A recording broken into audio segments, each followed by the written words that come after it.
Our first inductee in the Hall of Fame class of 2026 and in the Fine Arts category is W. Rayford Johnson of Plymouth. Before he ventured north to Minnesota following his college days in Alabama, W. Rayford Johnson grew up in a household of 13 male cousins before a female finally came along, much to his grandmother's delight. As you can imagine, every athletic event imaginable was played with those boys. He loved football, basketball, and baseball, and everything in between. As a little leaguer, he was a catcher. His speed made him an outstanding center fielder, but his play at first base was a little rough when he got hit in the head with a throw. He decided he should stay at catcher. But the excitement came when I had the opportunity to join the band. My 5th grade year, I was allowed to join the band, and I was introduced to a drum, and I started out on the snare drum. And by 7th grade, my new band director introduced me to the tuba. Then along the way, I learned to play the tenor saxophone, the trumpet, the trombone. My band director could play every instrument, and they played them all equally as well, and he expected us to learn it the same way. As an 8th grader, Johnson experienced his magic moment when music took hold of his life. When I was asked to play the tuba solo with the high school band as an 8th grader, the tuba as we know it as a concert instrument was not readily available. It was the sousaphone that you use for marching band purposes.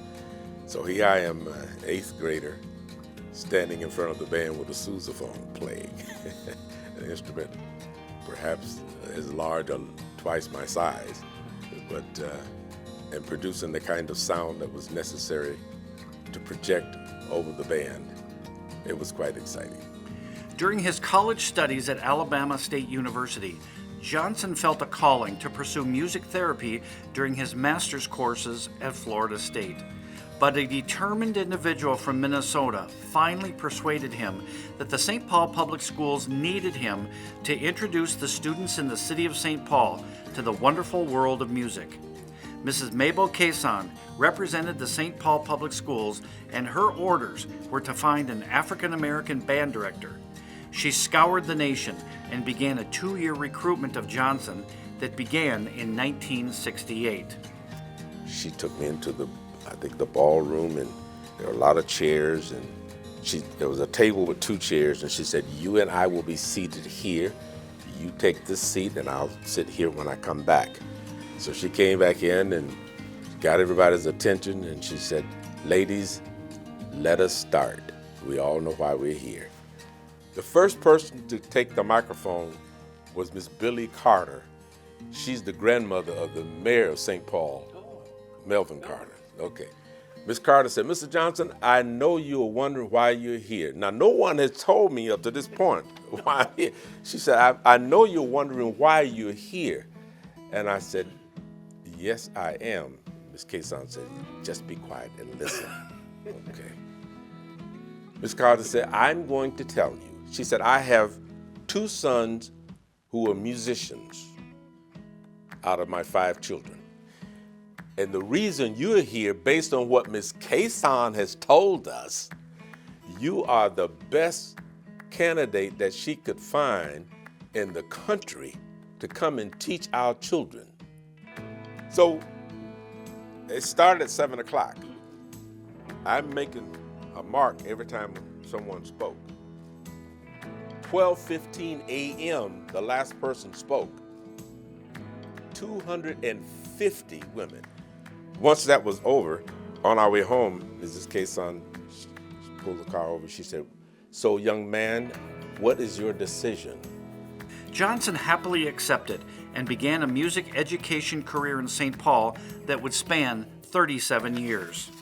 I had devised a symphonic band program, which was going to be your top band, a concert band, which would be a feeder into the symphonic, and a varsity band, which would be, so we had 3-level bands. And then I proposed a beginning band program at a high school level, which is unheard of. Did you sense some excitement from Listen, them? when Like I you were walked breath of into the fresh air? band room the first day and introduced myself to the students, it was remarkable. And I told them my vision for where we were going to go and what we would be doing. And they all stood up and applauded that because they said, we've never had this kind of experience before. Johnson's teaching style focused on 3 areas: dedication, direction, and discipline. I was demanding, I was informative, I was fair, I was always providing example, seeking the best in leadership for students to learn, and developing skills. Those are things that I really focused on. On Saturdays, Johnson opened the school to students for additional help and discovery into music.